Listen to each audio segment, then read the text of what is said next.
If you want to make an impact online, GoDaddy.com has what you need. .com names as low as $1.99. Plus, world-class hosting, fast and easy website builders, and much more.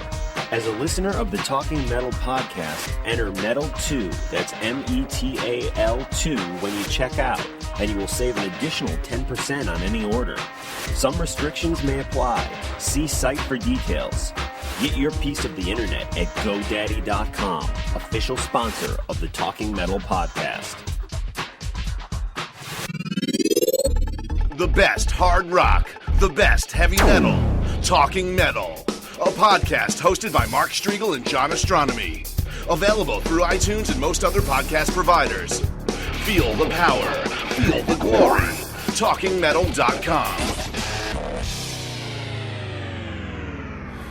Hey guys, welcome to another edition of the Talking Metal podcast. Mark Striegel here, checking in with you from New York City. We have a very special episode today. Don Dokken, the uncut Talking Metal on Fuse interview. We're going to air it in its entirety here for you, and it's a real great interview. We got to go to the studio where Don was working on the album Lightning Strikes Again, which is currently out, available on iTunes. Use those links in today's show notes to download the new Dokken album, Return to the Classic Sound. It's great. But anyways, we were out there when he was working on it. It was almost done when we were there, but he played us some of the mixes, and he was continuing to tweak the mix a bit. John Levin was there in the studio with him, the guitar player, a bunch of engineers. We had the whole Fuse crew with us, and it was just a great hang with Don, who rolled in after having a few Red Bulls and poured himself a drink and sat down with John and I and talked some metal. We spoke on everything from Van Halen to Metallica to Kevin Dubrow, whose passing was a little more recent back in December. So anyways, it's a great interview. Check it out and enjoy it, and tune in to Fuse. There are still airing Talking Metal on Fuse in reruns late night Friday night, so definitely tune into those. And believe me, Talking Metal will be back in the mainstream in some way or another sooner than later. And let's get into some letters before we get into the interview. I salute you, John and Mark. I recently stumbled across your podcast through iTunes, and I have become an avid fan of your everything metal mumblings. The interviews are killer, and your honest enthusiasm in the music you love is both evident and appreciated. It is so refreshing to have regular updates from the metal world, and I can't get enough metal. My name is Wallace Norton. Wallace Norton, but he spells it Wallace Norton. I hail from the Great White North, Canada that is, where the air is colder and the beer is better. I'm 37 years old, and I grew up on a healthy diet of metal and hard rock. My first concert was Motley Crue and Accept back in '84, and I've been hooked ever since. Over the years, I've been witness to well over 80 shows, ranging from Crue, Kiss, Dio, AC/DC, Alice Cooper, to Canadian rockers Kick, Axe, Helix, Killer Dwarves, Silk Tonic, Kim Mitchell, Rush, and many more. If you ever want to talk metal with a crazy Canuck, or you need any assistance north of the border, you know where to reach out. Keep talking metal, and cheers to this Molson Canadian. Wally Norton. Wally, thanks, man. We appreciate it, and we appreciate your support. And we have a lot of listeners in Canada, and Canada is a metal country. The biggest selling album in Canada of all time, AC/DC's Back in Black. Here in the States, of course, it's Michael Jackson's Thriller. So interesting, a lot of great music coming out of Canada always. So thanks for checking in, dude, and I'm glad you enjoy our metal mumblings. I love that, which is exactly what we do, and we're going to do that momentarily with Mr. Don Dokken. Been a fan of Don's ever since I was a kid. Always loved Dokken, and am psyched that they finally have a new record out that is back rocking hard in the traditional Dokken sound. Lightning Strikes Again is that record, and please download it using the links in today's show notes. Here's another letter. Wanted to thank you guys for the Dan Lorenzo interviews, and I guess there kind of were two of them because he was in on the Daryl Keck interview somewhat. Dan's such an underrated player and amazing metal writer, and it was good to hear him on the show. It's great that you guys champion some of the unsung metal legends. Cool. Thanks for writing in, man. Here's one from our good friend TJ. Hi, Mark and John. First of all, I have to apologize for the huge lack of emails that I've been sending you lately. I've been very busy lately. I am actually just graduating from high school, which is very exciting. So I actually just got caught up on the most recent shows within the past 2 days. So yeah, I basically wanted to email to say that I'm still alive and I'm listening to the show and whatnot. And now that it's summer, I'll be sure to send you emails on a regular basis. Talk to you later. Keep on rocking. TJ, congratulations on graduating from high school. You're a young lad, and we have a lot of young Talking Metal listeners. And listen, man, we totally appreciate your support. It's been almost 3 years since we started this podcast. I think in August is when we started it. And I believe I would need to check the notes. And every time I say this, I get some emails from people who claim that they were the first to write in. But I believe you were the first Talking Metal listener to ever send us an email. And I appreciate that. And it's amazing that you're still hanging in there and listening to this podcast. So thanks, dude, and good luck to you, and hopefully you're going on for more schooling in college, and definitely please keep in touch. And one thing that's interesting about TJ is he's such a devoted fan of Talking Metal, but I do not believe he is on the Talking Metal forums. If he is, he never posts, because I don't recall seeing many of his posts. And the Talking Metal forums, which was set up by John Casamano, another great addition to the Talking Metal family, is such a social environment for all you listeners out there. So TJ, if you want, please join us on the Talking Metal forums, and I'm on there every day chatting away with you guys and having fun. So talkingmetalforums.com is the place for you guys to all join us and hang out. Keep those reviews going on iTunes. For all you iTunes subscribers, go write a review of the show. And we love the good reviews, but hey, there's bad ones up there too. So tell us what you think of the show, man. We read those. And what else? Keep the emails coming. talkingmetal@yahoo.com.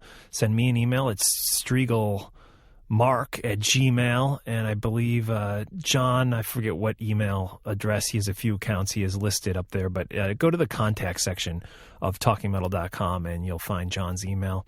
You can read our bios up there. We have a top 20 area, which isn't limited to just metal. It's 20 songs we suggest that you put on your iPod. We need to actually update that at some point soon. And that's about it. Let's get into the Don Dokken interview, uncut, recorded last December, I think the week before Christmas, out in Los Angeles, when Don was mixing the Lightning Strikes Again album. And we did the interview with Don in the morning, early afternoon, and then we headed over to Long Beach Arena, the famous Long Beach Arena where Iron Maiden recorded Live After Death. There was a great show going on there that night with Killswitch Engage and Lamb of God and Devil Driver and Soilwork. And so we hung out there and rocked out with those guys and actually did interviews with all them. There was a lot of those interviews we did there ended up in the Fuse on Demand Talking Metal hour-long, or close to an hour-long special. It was on demand last month. I think they'll put it back on demand next month. They're going to do a part 2.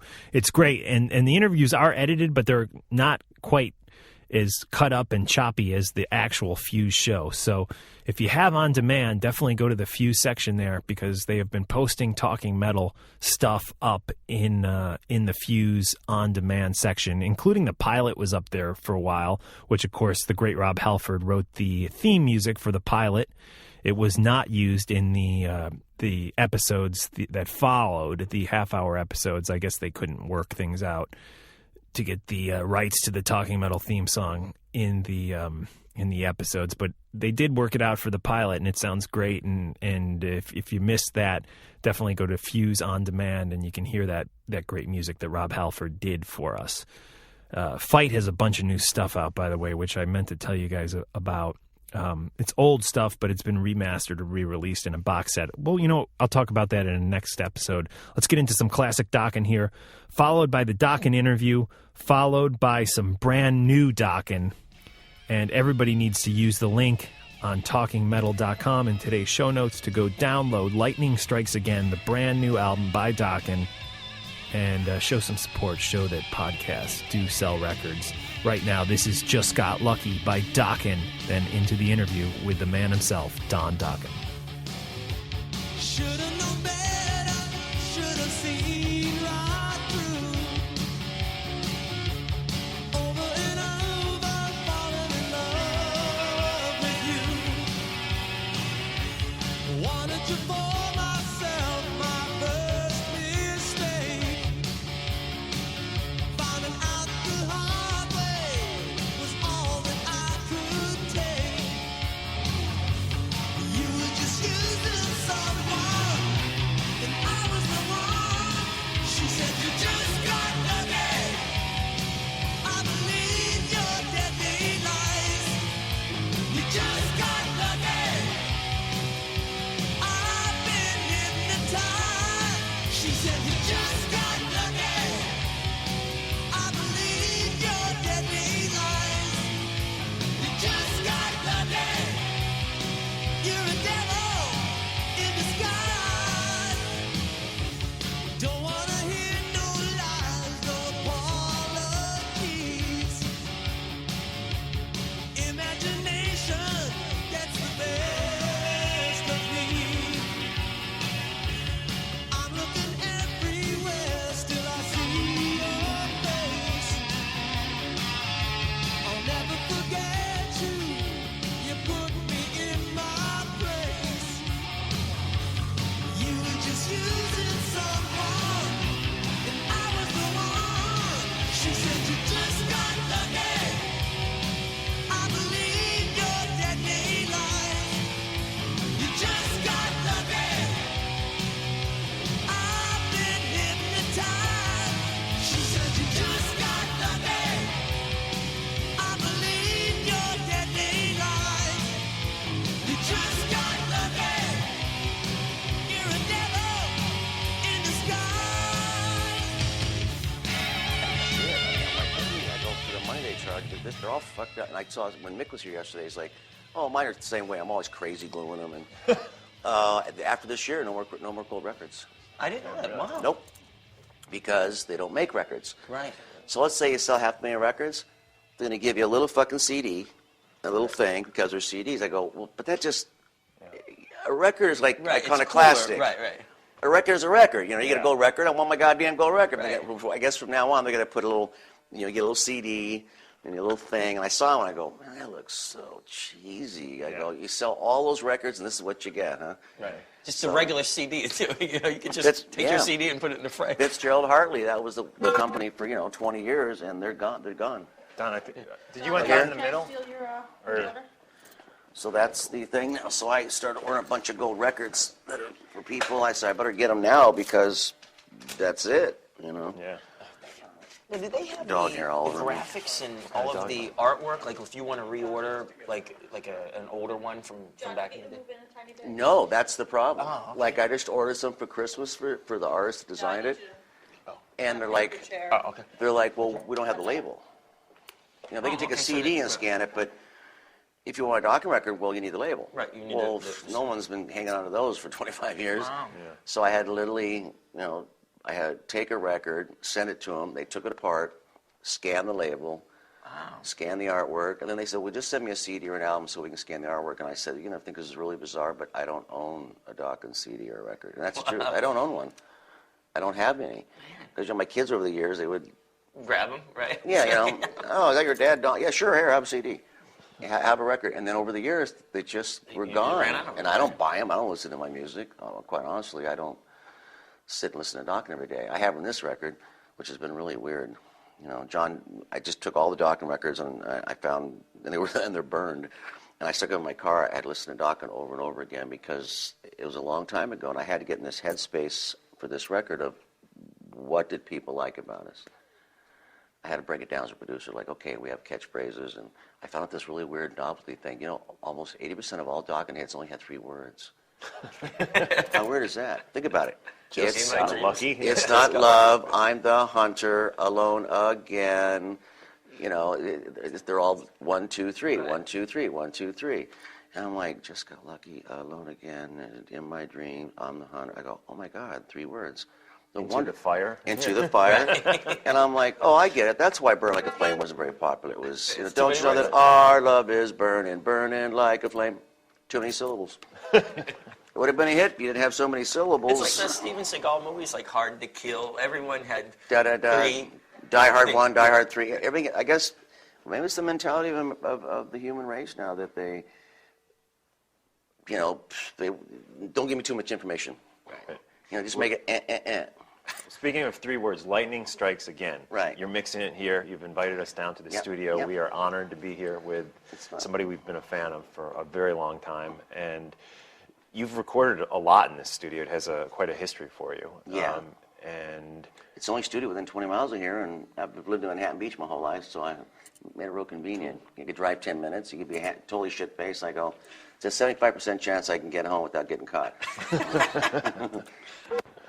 That's great. I mean, That's what what a it historic place. And the cool thing is you feel comfortable here, so you know everybody. And, you know, it just makes it such a cool, easy recording process when you're comfortable in the studio. Yeah, I know the studio, and I work with the owner, Win Davis. You know, we've known each other since like 1980, and I just know every little nook and cranny and seen it go through its phases and changes, and yeah, we've done a lot of stuff here. And it's funny because we do rock records, but then again, there's people like No Doubt have worked here. Right. Sublime did I guess their one and only record here. They only did one, right? Before he passed away. That was I it. believe so. That was it. 2. 2 records? 2, yeah. Well, they did them here, and so it was like cross the gamut, you know. And I used to own a recording studio actually next door.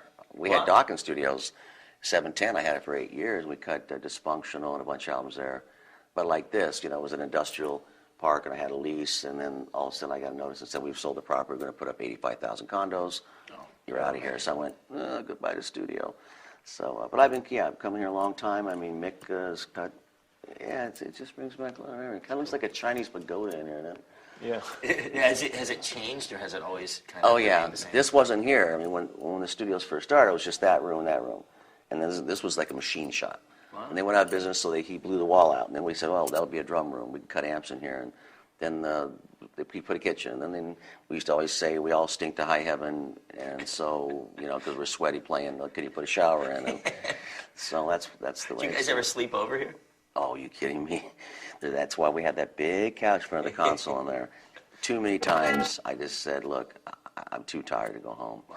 I got to tell you, there's nobody gets better sleep than in a recording studio because it's soundproof. Right. And you don't realize, even no matter where you live or how quiet it is. I have a house way up in Benedict Canyon, and it's really quiet. But you hear cars and the wolves chasing deer and whatever. But when you sleep in a control room, you close those doors, it's like a tomb. Nothing. It's a tomb. That's cool. And you seem like you just fall asleep for 5 minutes, and you wake up and you go, damn it, I can't sleep. Oh, it was 10 hours. Yeah, I mean, many times said, I need some sleep. I go, I think I'll go crash in the studio and just try. It's pitch black, there's no windows, no sound, dead, no input, and you're gone. You're just gone. It's like better than a hotel, you know. I'm starting to think if I need sleep, I'll just call up and rent some studio space There and you just go. go in and crash. Oh, yeah, it's Just the to old, crash. I tell you, I've had a million musicians say, man, there is nothing like a good night's sleep in a control room where it's absolutely dead silence, and it's nice. Cool. Now, in addition to recording here, you're going back to your house and doing some recording as well. Yeah, it's you know, I've always lived in Manhattan, but then I bought a house down in Laguna Niguel. It's towards San Diego, a beach house, and so I just been staying down there a lot, you know. But Manhattan Beach was my stomping grounds, and then I have a little house up in where all the rich, crazy people live, up in Benedict Canyon. I lived like right down the street from Gene Simmons, and I was driving by about a month ago, and he was selling it. Oh, He sold his house, yeah. wow. I wave at him sometimes. He's walking down the street. Hey, Gene.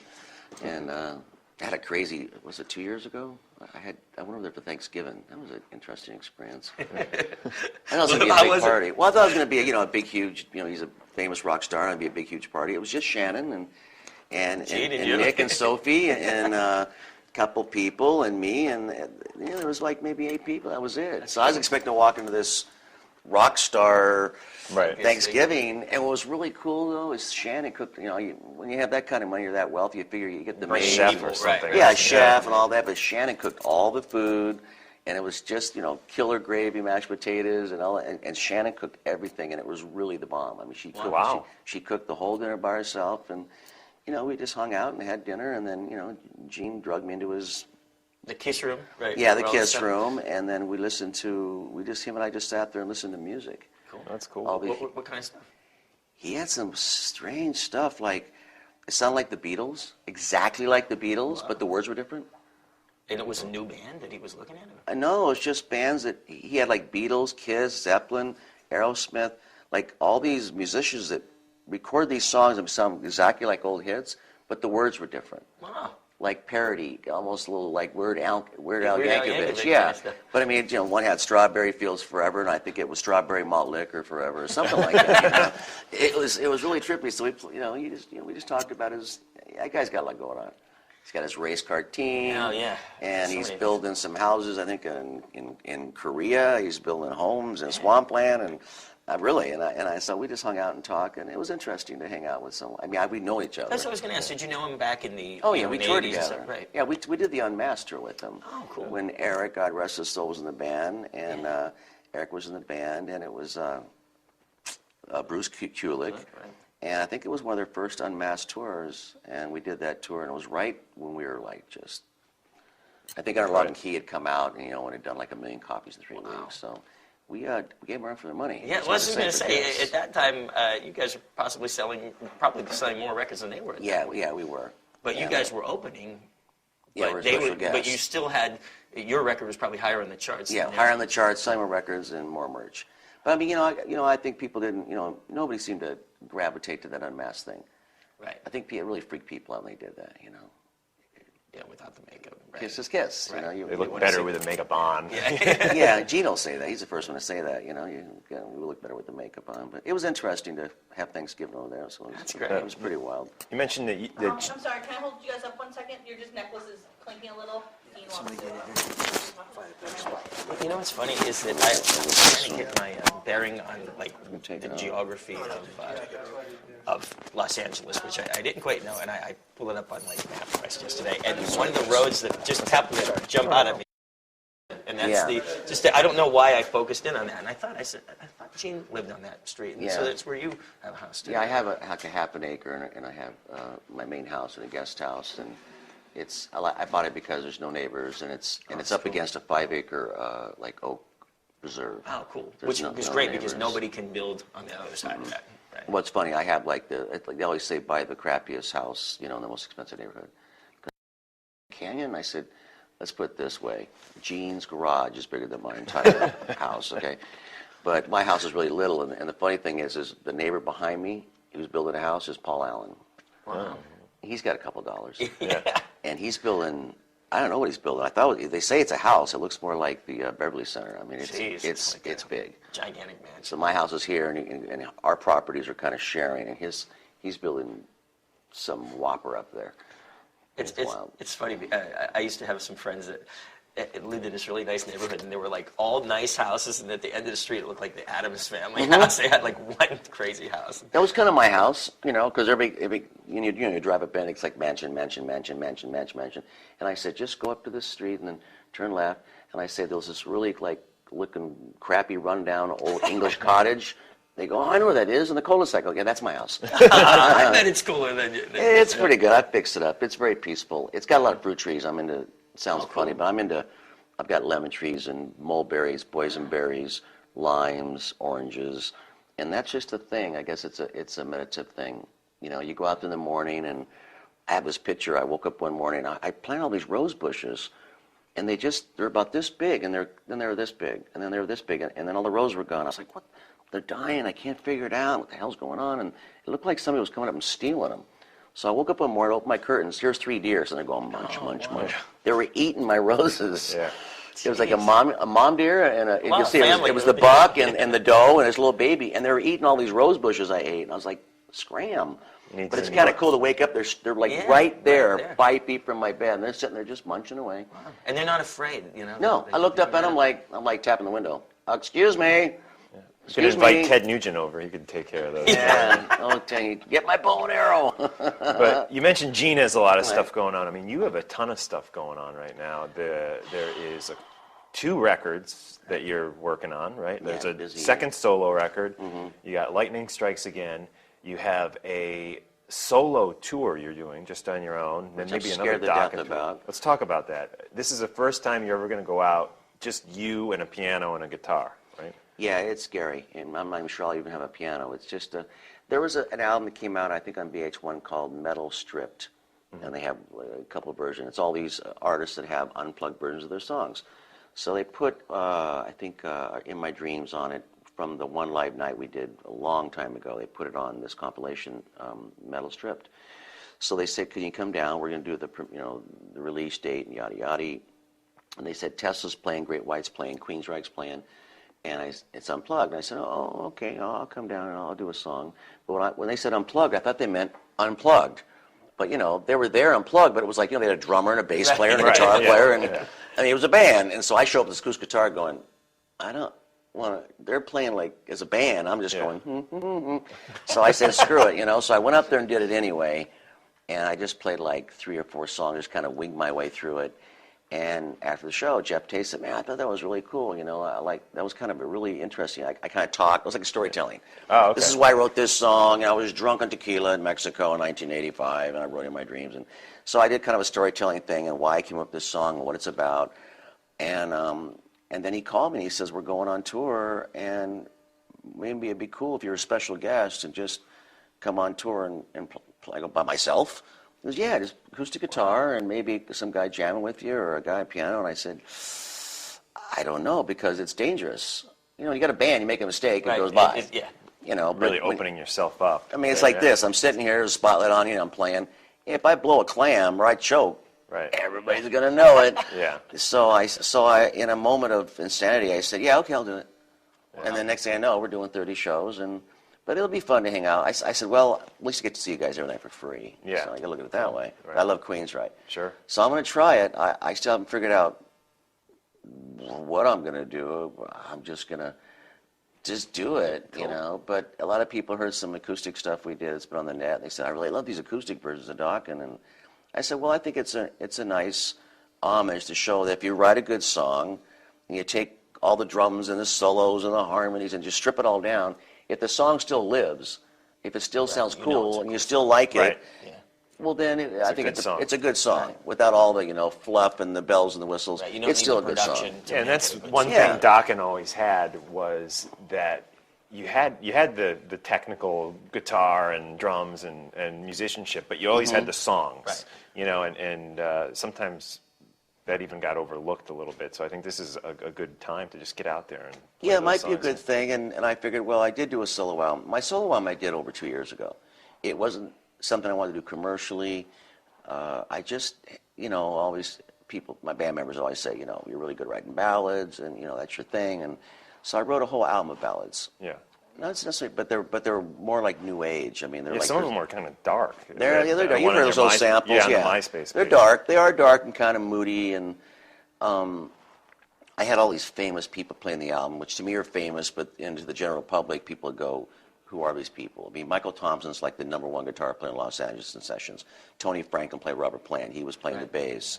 John Keane does all the compositions for CSI. You always see music by John M. Keane. Oh, cool. He did all the pianos and strings, and Alex. I had all these famous people play on it. So I just wrote the song on acoustic guitar, gave him the tape, and said, "Do what you want. Wow. You want to put a violin, a guitar, you guys, you just do what you want," and just kind of. And we built this really. I'm proud of that record. Yeah. I mean, John loves it. John goes, "Man, I think this album's awesome." Cool. But it's something you would like if you're kicking back at night. I don't believe that every night people go home and want to put on the Metallica Black Album. I don't believe that. I mean, maybe I'm wrong. But I mean, sometimes you want to just chill, listen to something a little more mellow, have a glass of wine, you're hanging out and talking to your friends, and just something a little kick. So that's what I did. But when I submitted to the labels, I think half of them said, "No, we don't want it." They go, "What do we do with this?" Right. Because they were thinking Up From the Ashes, Don Dokken, a rock album, 91. And I said, "Well, it's acoustic." And they're like, we don't know what to do with it. And that's kind of a dilemma. If you see a Dokken record, it's the word Dokken, you're assuming it's rock. Right. And I mean, look at what happened to Extreme. They did More Than Words, and I think millions of people that were like in their 50s and 60s bought that album. Right. And the Thinking first that song's it's just all punk. gonna be that. Right. And the first song's like, don't, and like, what the hell is this? Yeah. I mean, they had that one song that was like a Bastard Child, but you know, that Extreme album was really kind of funk, had a lot of funk in it. And Yeah. so I don't know what's going to happen with that record. But I did do it, and I figured I'll just sell it on the Queensryche tour, and if people gravitate to it, you know, God bless them, and we'll see what happens. I like So it. you're going to kind of release it yourself and just sell it Yeah, as on the thing, merchandise and then on the, cool. well, now the labels are coming forward. Right. People like Starbucks and stuff like that. That's a Oh, good place cool. to sell it. They want to put it out, and I said, well, you know, we'll see how it goes. But it's funny. Listen to it 2 years later. You're right. It is kind of dark. I didn't see that at the time. I just figured this is a ballad. Next song. But I listen to it, I go, oh, it's kind of mopey. You know, it's ethereal. It's esoteric. It should be on Wyndham Hill with, you know, George Winston, that's William right. Hack. It's like a William Ackerman, George Winston, Craig Jaquisos, Acoustic Right. Highway. It's kind of down that James Taylor. It's kind of down that road. So I just did it because it was something in my soul I needed to get out of my system. Cool. If it sells 5 copies, fine. Right. You know what? One of the things that you once actually told me is that you know, you write songs about your relationships and about being hurt. And one of the things is that you said some people won't admit that they were ever hurt. And I think that's a little crazy because everybody's been hurt. Well, it's ego, isn't it? Right. Especially male. It's male pride. And, you know, how many guys admit that, you know, I mean, I've heard it a million times. You know, what happened to so-and-so? Oh, I dumped her. Right. More than likely she dumped him, and I got rid of her.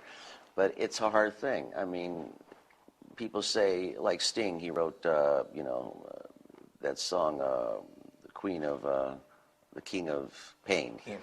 And, you know, and they say, well, you write these songs about being hurt and pain in your life from whatever you do, and what do you do when you come to the point in your life you're happy, you're at peace, you're successful, you know, life is good, and you're trying to go back, and people think you have to be wasted on heroin, screwed up on cocaine, drunk, wasted out of your mind, to get to that place of writing dark songs about this girl hurt me, or my parents did this and I did that. And at some point in your life, and he said a good thing, he said, well, you know, I'm not angry and I'm not upset, but he goes, but I have a well of memories. Mm-hmm.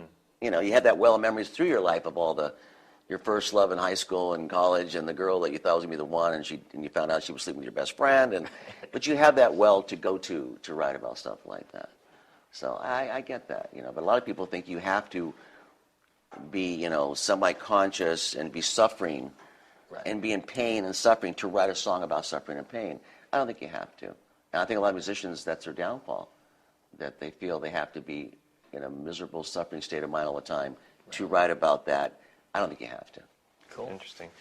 And besides these 2 records, the newer records that we're talking about, you have another record that came out rather recently that's old, from Conception. From Conception. 1981, which I downloaded off of iTunes. Pretty cool, huh? Yeah. Why did you wait like over 25 years to I didn't know we release had it. You didn't know? Oh, okay. No, they had asked us to do a 25th anniversary of Breaking the Chains, the song, remix it, remaster it, you know, and you know, back in the day, everything sounded like it had 8 million tons of reverb on it. And I said, well, I think I have the master, and I'll go pull Breaking the Chains out of the Dokken vaults, and we'll remix it for an anniversary release. And here we have, you know, millions of tapes in these big rows of 2-inch. Remember when they used to have tape? Right. Yeah. Back in the day when they had tape, before it was Pro You can't even Tools. buy that anymore. I know. That's the craziest thing. You got to order it from somebody in like France, you know. So I went there and I just saw these boxes, but you know the boxes were white, and these 2 boxes were like faded and yellow, and I looked at it. I said, "What's this?" I pulled it. It said Dokken Live. Wow. Didn't say where, didn't say what it was. It just said Dokken Live, and I looked at it and I went, "What the hell is this?" So I actually had to take those tapes, bring them down here, and we had to reconnect the 2-inch machines, which they just haven't don't been even used use anymore. They're you know, they're ashtrays. You know, it's Pro Tools. You know, we don't use it, and so we had to hook up the machines, plug in all the old 2-inch machines, put the tape up. And Wynn said, you know, when a tape sits for 20 years, you only play it once or twice because the oxides fall off. Right. Of it, Yeah, and then it just sticks to the head, and it breaks and it tears and it's destroyed. Wow. So really, what you have to do with those tapes, you have to take an oven, a special oven, bake them. So you have to bake them at 400-something degrees. You bake them overnight, and it binds the oxides. So we did that, and when it's like, okay, you got like one pass, maybe two passes, and this tape's going to start like falling apart. Wow. So we stuck it on, went right to a hard drive, pulled up the tracks, and I just kept going, what is this? Because we're playing Just Breaking the Chains, and two songs I never even heard of. And I'm going, that's me singing. Right. That's George playing guitar. I know that's George. That's me. And I'm not, well, there's some other guitar player. Well, that's me playing guitar too. I go, what is this? I had to call Mick, and he goes, oh, yeah, I remember. I played it. He goes, it was a thing. We did something in Orange County, remember? We just first got together, and some guy had a mobile unit. And I said, oh, I remember that. Jeff had been in the band like 2 weeks. Wow. And I went, oh, okay. So I put it up. I wouldn't have put it out if it was just horrible. But it sounds good. Yeah, it's great. Yeah. And everybody says, boy, you guys did a lot of repairs on that. I said, No. God is my witness. There's no overdubs. Right. There's no vocal fixes. The souls. It is what it is. How it went down. Cool. And that's the end of it. It's great. And it sounds pretty cool. I like that because so many people go back and change, like a live album isn't really live, and it's, I can name a lot of people, and I'm not going to say it. We left the kick drum. right. Yeah. I know lots of bands have gone in, redid the vocals, redid the guitars, redid everything and called it live. Wow. Yeah. Kept the audience track. Right. But I mean, when I heard it and we mixed, I thought, this reminds me of maybe why we got successful, because when you listen to From Conception, you can tell we're broke and starving. I can hear it. There's a lot of angst. Yeah. I'm just going for it in the vocals. Everybody's just going for it. You can tell there's like, we want to make it. We want to get successful. You can tell there's a lot of just fire and passion in that performance, because we were like, rooming, three of us were living in a house together. Wow. And we had no money. And Cool. It's got a lot of angst to it. And when you think back to 1981, Dokken to me was always kind of, you guys were the first wave of hard rock, to come out of Los Angeles. And when you look at what happened by the end of the 80s, I mean, it had gotten so diluted, and people were just flocking on the bus from all over the country and coming Beyond to California. diluted. What can you talk about the scene and when you guys broke and when all the copycats started to come after you, and how that felt coming back to Hollywood after you've already been out on tour and been selling millions of records and selling out places to come back and see? Funny you mention that, because we were up at another studio there at the Chop Shop a couple days ago. The studio was booked, so we had to go. Mick was in town. We had to go cut another drum track to replace something. So we're up at the Chop Shop. It's this big mansion up in Nicholas Cannon. They have a studio. We went up there, and Mick and I were leaving. I said, well, we'll just go get a hotel and spend the night. And we're going down into Sunset, and we're driving the Rainbow. And I said, let's go get in there and get some chicken soup. Because their chicken soup is, I don't care, it's the best chicken soup in the whole planet. Nobody can beat the Rainbow chicken soup. So I said, let's go get a couple soups. We'll take it to the hotel. And Mick's like, oh, man, I don't want to go to the Rainbow, oh, come on. I said, we'll just pull in, we'll order it to go, and we'll grab it. And we pulled in, and we looked around, and Mick had been there, like, in a couple of years. He lives in Arizona, and he's like, he goes, what's going on? It's kind of like the rock scene's back, but who are all these people? And everybody's wearing eyeliner and mascara again, and, and got the dark thing going, and it's got the goth, and everybody's in black, and the, gun belts. And I said, yeah, it's some kind of a resurgence. But it's not the same as it was when we did it. We started at the Rainbow. We played the Whiskey with Van Halen. We played the Starwood.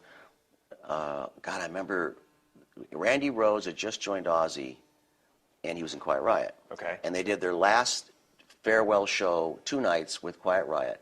It was at the Starwood, and the bill was Van Halen, Quiet Riot, Dokken. Wow. What an amazing... Van Halen wasn't signed either. Wow. Van Halen was kind of right in the middle of people were talking they're going to get a deal and they're going to make a record. And I remember Gene Simmons was there and Paul Stanley, and the upstairs had a VIP, and it was Tommy Lee and the guys at Motley. There was just packed full of all these people. And it was Van Halen, Quiet Riot, and us. We went on about 8. And then we watched Quiet Riot with Randy. It was his last 2 shows. It was a big party afterwards. And I remember there was just tons of girls, and they looked like they were just walked out of the strip bar. They're wearing the corsets and the skirts were like, if you coughed, you could see everything. And that's just the way it was in the 80s. Wow. And it was exciting. And there was, it was partying and drugs, and you could try to go to the bathroom, and you bang on the door, and you can't get in because someone's in the bathroom, doing whatever. We called it classy toilet sex. You know, how do you romance them? Say, I really dig you, I really like you, man. I'm really into you, and I respect you, and and let's have sex over the toilet. Right. That's like, come on, and hurry up. Right. So that's the way it was. And that's the truth. And it's not me saying this. Every band you see interviewed, from Tommy Lee to Vince to every band, Rat, they've all have the same story about how crazy it was on the Sunset Strip. Then it died. But in my opinion, a lot of the bands, they did it themselves. Everybody complains that the rock is done in the late 80s, but they did it. Yeah. You know, we were out in 81, 82, Breaking the Chains. Van Halen came out in like 78, 79. And then Quiet Riot was the first band ever for a metal album to go to #1. Yeah. Right. And that was the 3 bands I remember that came out of the scene. Then right after that follow-up, Motley Crue would come out with their Enigma record, Too Fast for Love. Too Fast for Love, yeah. And Michael Wagner, who did Dokken, he mixed that record. And I told Enigma, get Michael Wagner, he can fix it because it didn't sound good, and he fixed it up. So that was the 4 bands that were kind of the scene. Motley, Quiet Riot, Van Halen, Dokken, and a couple other bands. Then we all went off and did our thing and did the world tours, the arenas. And then I saw these other bands like Poison lived like in the Midwest, and they came out here. Mm-hmm. I remember them trying to like get backstage to see us. Wow. You know, CC going, Don, can you get me backstage? And I'm like, sure. And I got a band. I went and saw him with the Troubadour. And I remember the night that Metallica got signed. My manager signed, Cliff Bernstein signed Metallica. Wow. And I remember the night he went to the Troubadour, and I went with him. And he said, I'm thinking about signing this band. Now, you got to remember, it's the days of Def Leppard. Yeah. Pyromania, Right, Hysteria, and it was Whitesnake, and big harmonies and reverb and production. And we're watching Metallica in the Troubadour, and I'm like, and Cliff goes, I'm going to sign these guys. They're going to be big. And I'm going, what are you talking about? I mean, they're kind of rough and ragged, and they're aggressive. I didn't get it. Right. I didn't get it at all. And he was saying, this is going to be a huge band. At the time, he'd only signed, which they became the biggest manager in the world, Q Prime. They had Def Leppard in England, and they had Dokken. That's the only bands they had. Wow. And I remember him saying, I'm going to sign Metallica, and I thought, it's a waste of time. I mean, it's because they weren't in vogue. And the rest is history. Yeah. The Cliff saw something as far as their honesty, their angst, their passion. And I remember thinking, when they go on stage, every show they did was kind of like it's our last show.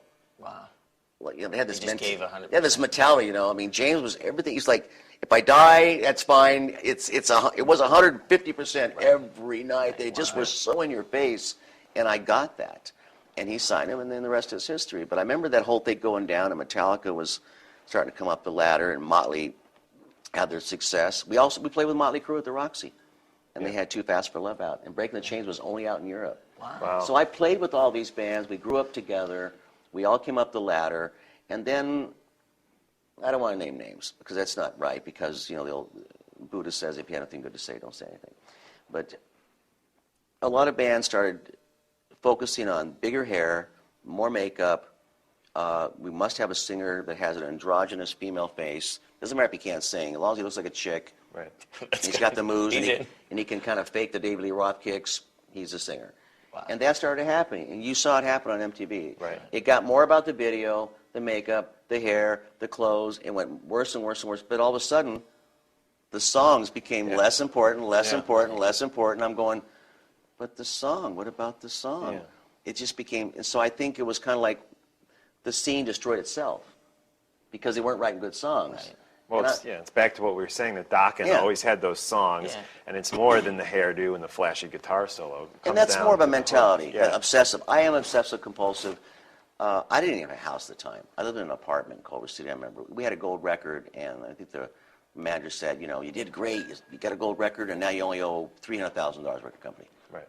We had no money.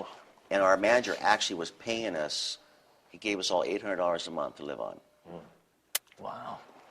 $200 a week, $800 a month. I had roommates. Look at my roommates. Guns N' Roses manager was living there. Alan Niven, his wife. Jack Russell, some of these people. We were all kind of like, we had no money. Right. And that's when I discovered Great White. I found him in Orange County in a garage.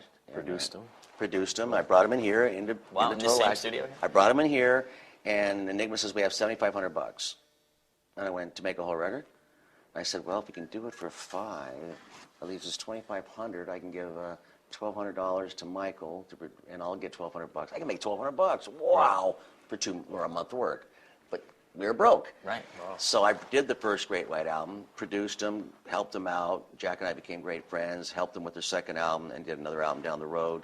And then I didn't know what to do with them. I wasn't one of those business minds that said, you sign this production deal, I get 50% if you ever make it. I just went, hey, God bless you, I helped you out. If you have success, good for you. By the way, I got this guy living at my house, and he's on my couch, and I really want to get him off my couch. Right. I'm tired of supporting him. His name is Alan Niven.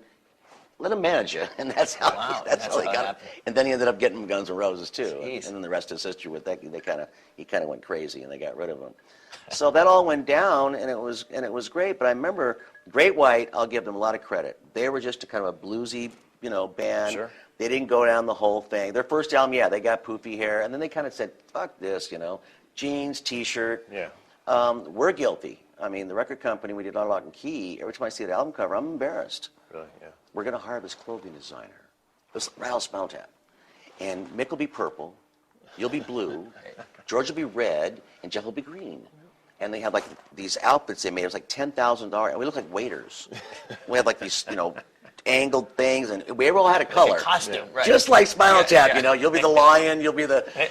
And we all had costumes, and we did the album cover, and they ratted up our hair. I remember your hair. That was the one album where the hair got huge big. hair. Right, it got big. Nick had hair like me. His hair was like, wow, humongous hair. We all had different color outfits. We did the album cover, so now we're starting to look like what we didn't like. The whole 80s kind of a glam thing and the makeup, and we're all, I look like a chick. My girlfriend saw me. I met my girlfriend, she's like, who is that? Where are you? I go, I'm the guy in the middle. She goes, you look like a chick. I thought that was a girl. She goes, you look like a woman. I go, So we did that album cover, wore those outfits, the first show on the Judas Priest Triple Lover Tour. They're all in black leather. We're wearing these silly outfits. You couldn't move your arms. We're sweating like hell. And the next day, I'm like, screw this. And we took all those things and just threw them in the trash. Wow. Went back to our just jeans and boots and black shirts. But the album stigmatized this as, oh, Dokken's a glam hair band. Right. And now you got all these radio stations. I get really bummed when they call me up and they go, we want you to do an interview. What's it called? Hairball, hair this, hair that, hairspray, Hair Nation, metal hair. I'm like, oh man, it's a little That's derogatory. not what it's about. Yeah. We always. It is a little derogatory. Yeah. Well, Sebastian Bacchus said he doesn't like the term hair metal because back in the day we never called it hair metal. It was music. Hard rock or metal. Yeah. And that's an oxymoron. The guys who had the big hair weren't metal bands. Right. So why say hair metal? Why don't you call it hair glam pop? Right. Hair metal is an oxymoron. That doesn't just because we had long hair, but they took the whole, at the end of the 90s, 80s, the bands that looked like that and was all about the look and the hair, and they kind of took the word hair and used the word metal, and I'm like, metal to me is Priest, Iron Maiden, Dio, and Dokken. We were kind of schizophrenic. We had the In My Dreams, big harmonies like a Def Leppard. We had It's Not Love, Alone Again, The Hunter, and people go, oh yeah, they were one of those kind of bands. I'm like, you're not a Dokken fan. How about Heaven Comes Down, Tooth and Nail, Till the Living End, Kiss of Death? We had those metals. Lightning Strikes, yeah. Yeah, Lightning Strikes Again. That's like full on. Yeah. So we had that schizophrenic.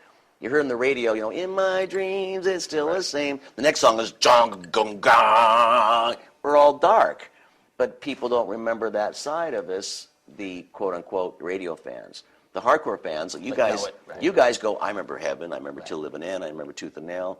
So it was kind of a bummer that we kind of got lumped into you have long hair, you are a hair band. And some of those bands that you were talking about that didn't have the songs like you had kind of ruined it because they made hair metal be something that was not about music. It was just about a look. And Dokken was not anything like that. You guys, your songs, the melodies, take away the guitar parts. If you just sing what you just did now, In My Dreams, that stands alone.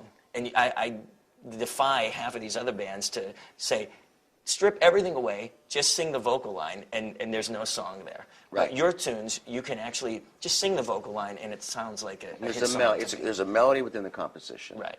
And it was frustrating for us to do that. Can you see how frustrating it was for us that we felt we were valid and were given the quote-unquote commercial songs? I didn't write them on purpose to be commercial. Right. It's just what came out of my heart. And then George was more like, he's the guitar player, and he wrote these darker riffs, so I'd write these dark lyrics to fit the song. So it was very frustrating toward the end when now, then they call you hair band, hair metal, hair this. But I don't feel too bad now because the fans that were into Dokken know that we were, well, look at the bands we toured with. We didn't tour with the Warrants and the Poisons and the Rats, and we didn't even tour with Motley Crue. Not that there were bad bands, but if you look at the bands we toured with, Priest, right. Aerosmith, Kiss, AC/DC, Scorpions, Metallica. On Monsters of Rock, yeah. All these bands. We toured Europe, did a full-blown AC/DC tour. Now, AC/DC, you've got to have some kahunas to open up for those guys. But then the truth is, we did drop a lot of the more commercial songs and did our heavier stuff. Right. But we had the heavy stuff to hold our own. You put a Poison on tour with AC/DC, it would have lasted about 2 days, Right. and then the fans we wouldn't have went for it. We did the Turbo Lover tour. Oh, Yeah. cool. I was at that Rosemont Horizon in Chicago. Yeah. Turbo Lover tour, Aerosmith's Permanent Vacation, Last in Line with Dio. We did, everything from Loverboy to Priest. That's right. You guys did the Dio tour too. Yeah, Last in Line tour. That was us. Yeah. So we played with all what I felt were my heroes, the credible bands. We didn't really go with this. I think there was a first wave of metal, early days of MTV, and then like 86, Right. 7-ish. Then the next wave of bands came along. Was more they're spinning around the floor with the guitars, doing choreography, and that was a different thing. I'm not knocking those bands. They had it was hits. different though. Yeah, good for them. Right. The only band, my favorite band of the later genre that I thought was a really great band and still a great band that didn't do well, that was Cinderella. They had big hair, Right. but man, they had had songs. they had Tom Kiefer great was songs. great. Yeah.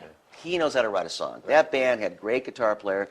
They had great guys in the band. The songs had cool melody with that kind of southern bluesy thing on it. Yeah, blues edge to it. They stood alone. Sure. Cinderella, I go, well, that's a band that's got something unique and got their own sound, and I really respect the Cinderella for that. Even though the band name was a bad call, I think. Yeah. Right. I wouldn't call my band Cinderella. Right. What's your name of your band? Cinderella. I know, what are bands? Well, but what's the name of your band? Cinderella. For me, it stigmatized them with that name. Right. Yeah. But once you listen to their music, you're like, great band. They rock. Great Right. band. Yeah. Like Aerosmith wouldn't have been called Cinderella. No. Right. Melissa, I had a couple more questions okay. that I really want, but I don't know how much time we have, so. Yeah, let's do like. I know you guys Can have. I- Yeah, I know you have to go somewhere in Long Beach. Okay. They're Can still I ask gone. But One more, two? Yeah, start Okay. off. Yeah. You mentioned Quiet Riot earlier, and I know you've done a lot of work with Frankie in the past. And yeah, he just actually played in Dokken for a while. Yeah, and you were on his Led Zeppelin tribute. Cashmere. record, yeah. Yeah, God, I did that like 2.5 years ago, and I just heard it came out, and then I saw some radio stuff, and now I'm bragging. But, it's a great album, but apparently everyone's playing Cashmere. Yeah. The one I sang, which I didn't think I did.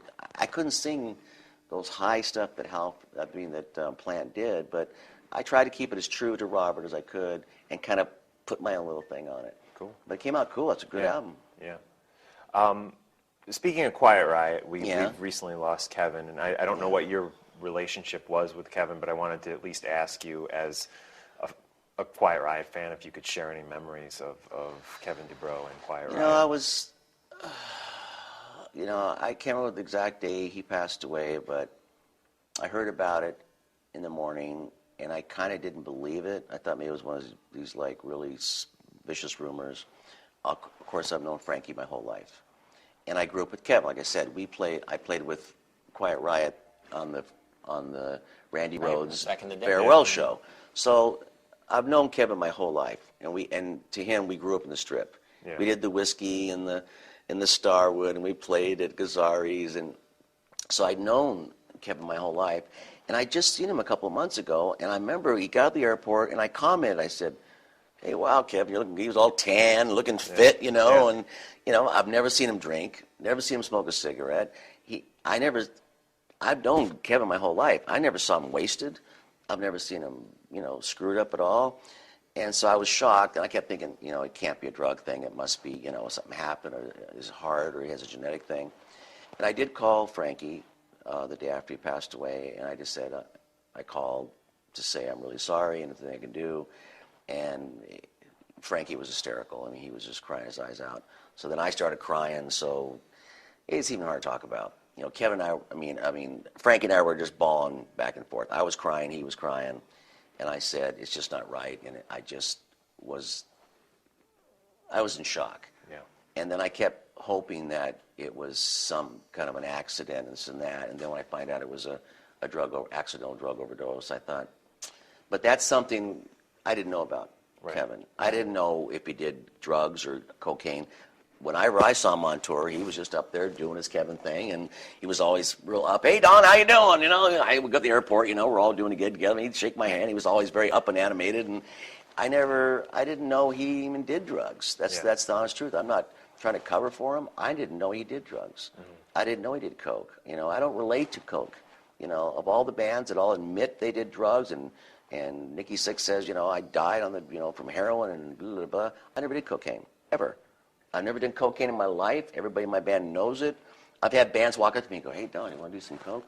And I go, I don't do coke. Oh, come on, how many times have we gotten high together? I said, never. 0. Right. Might have been somebody else in the band. Might have been Mick or George or Jeff, but it sure in the hell wasn't me. Yeah. I don't do coke. Never understood it. Crystal meth, I really go that way. When I'm a very hyper person.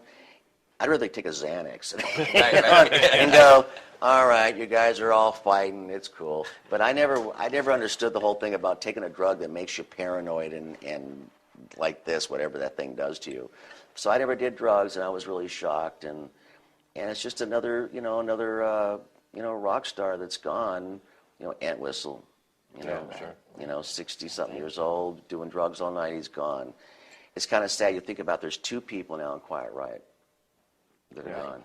It's Kevin and Randy. Yeah. So I'm like, wow, 2 members of a band that went to #1 and had a huge hit and sold 6 million records, and it's just sad. But my only memories of Kevin was it was fun, right? And he had his own personality, on stage, and I have all these memories of playing the Starwood and the Whiskey with him back in 1979, 1980. Yeah, wow. That's a long time ago. Yeah. I grew up with Quiet Riot and Van Halen. I remember Eddie Van Halen having a van, and we played one night with Journey or somebody, or maybe it was YT, I can't remember, but Van Halen was playing, and I remember I was the guitar player and singer of the band. I'd heard of Eddie Van Halen. At that time, I thought I was a pretty good guitar player. It was before Lynch was in the band. Lynch was in the band. We were a 3-piece. Juan Crusoe was playing bass. I thought I was a pretty good guitar player. I was pretty known as a good shredder. I did my show, went back to my dressing room. I heard this thing going on, and I'm like, I thought they only had one guitar player. And I remember walking out of my dressing room on this balcony, looking down at the balcony, looking at Eddie and going, what the hell is he doing? And he had the 2 hands on the neck, and I'm like, what the hell is that? I'd never seen it before. Right. And I swear to God, and I've known Eddie for a long, long time, and I told him, and here we were years later, we were playing at the Whiskey Starving, and years later we're doing Monsters Rock, and we've all made it. And I said, I remember the day I saw you play, and he had a big missile. It was like a real rocket, and he had this echo. It was a metal rocket he drug around, and he had this rocket in there, and he put like an echoplex in there, and he used to do this thing with smoke come out of it and everything. And I said, the night I saw you play, I said, well, that's it. It's over. I'm putting the guitar down. I'm going to concentrate on singing. I'm going to get a better guitar player. It's like, okay, my guitar playing days are over because I can never do that in a million years. He's obviously a genius. In my opinion, Eddie was the next guy after Hendrix. Yeah, right? I agree. There are lots of shredders, Yngwie and Michael Schenker and all that, but Eddie reinvented the guitar and did this tapping thing and the 2-hand things, and his speed was so lightning fast that I just, I could never do that. I'm done. And that was pretty wild to see that, And now they're back together. And have you caught him on the recent tour? No, man. John's going to see him tomorrow night, and I haven't seen him. And I remember David Lee Roth. I'm thinking, because we were more of a serious singer back then. You sit in the mic and he went like this. And when I saw David Lee Roth doing the kicks and jumping around, I'm like, what's his trip? What's this have to do with music? Music is serious. You're supposed to be serious, you know. It was more of a Robert Plant thing. You just kind of get into a cool pose and you rock out. And then here's David, man, doing splits and jumping around and harassing, heckling the audience. I'm like, this is a very strange front man. But he kind of reinvented the frontman thing and made it an experience. And then all the singers started trying to be David Lee Roth. And what I've heard is that David looks great. He's healthy. He's got his game on. He's just the same old sarcastic Dave he ever was. And I'm like, well, I think that's awesome. I wish I could go see him. Yeah. But that was, you know, a lot of people changed. A lot of people, what I'm getting at is a lot of people haven't. Van Halen still got their game. And a lot of people have come and gone and died, and it really sucks. Well, on a positive note, I kind of ask try to make this like a, the final question. Yeah. Okay. There's something that Mark and I kind of disagree on, and it's about the difference between touring back in the 80s and touring now. And when I got up with you the last time, it was in the back of your bus. It was filled with some pretty hot females. And they were hot. Right? And my question is, what's that like now? Is it different now than it was back in the day, or is it the same? It has nothing to do with the 80s. Oh, okay. I mean, we just came back from a 6-week tour of Europe, and I think about the 16th show, a couple girls wanted to come on the bus and hang out, and we were making jokes. Like Mick goes, "There's some girls that want to come on the bus. Are you sure they're girls?" "Yes, they're girls." "How they look?" He goes, "So-so, but they're girls." Right? And it's changed.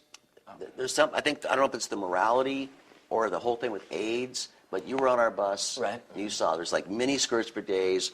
It was like, you know, she's a Playboy bunny, centerfold, model, pet of the month. I mean, they were just these gorgeous drop-dead girls on our bus every night. And when I did the Scorpions Whitesnake tour with Dokken in 2003, I thought, Scorpions, Whitesnake, Dokken? Oh boy, it's going to be going on backstage. Backstage, it was family, wives, their kids are running around, kids. No girls are backstage. There's no groupies. There was no weirdness going on. There was no drugs. It was just like family. I mean, we should have had a romper room with little toys. It was very straight up. Then we get older, and you fall in love. I mean, shame on a person that gets into their 40s or 50s and goes, "Yeah, I'm still just chasing girls." Well, that means you've got problems. You should be able to find your partner or someone you love and have a relationship. Of course, when you're young, you got testosterone, and you're on this mission, and everybody admits they slept with 1,000 women, 2,000 women. But I think I would hope that when you get older, you grow up. Right. I'm not interested in sleeping with anybody I don't know. I don't want to sleep with anybody.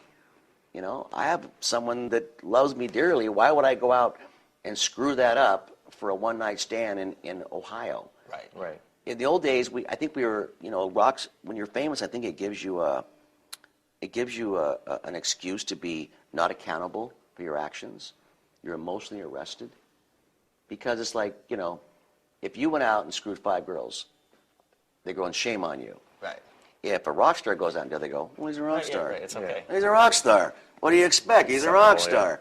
It's kind of an excuse to have no honor, no morals, not accountable for your actions. Even if you have a girlfriend at home and you're going to destroy her and crush her heart if she finds out, nobody was accountable in the 80s. But I think as we get older, I would hope spiritually you get a conscience, and you get your morals, and you learn from your mistakes, and on and on and on. And that's where I'm at. I mean, I'm an old dude, you know. I have no...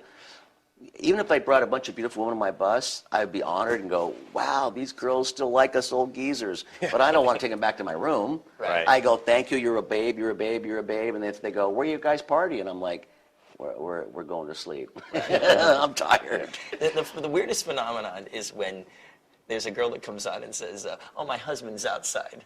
I remember, isn't that crazy? Is that nuts? I'm sorry, we had to go. Yeah. Okay. It's beyond nuts, dude. I don't know how many girls have said, came on the bus, and they go, "You know, I got to go," and they're doing like something in the bathroom. They go, I have to go, and you know, my husband's waiting for me. I go, "Where?" "Outside the bus." I go, "Your husband's outside the bus, and you're giving head to the roadie?" I'm like, "Oh man, that is just wrong." And the road manager's going like, "She's just getting an autograph. She'll be right out." And I'm like, "She's getting an autograph, all right." But I mean, I never understood that. How many times have I seen the guy it's almost like an honor. I've had guys say, dude, please, it'd be an honor. You know, do my wife. Do my wife. Do my wife. I'm like, that's cool. Or you sign their breast. Right. And he goes, man, I'm not going to let her wash that off for a week. If some guy walked up and took a Mark's lot and tried to sign, you know, my old lady's tit, I'd punch him in the mouth. Right.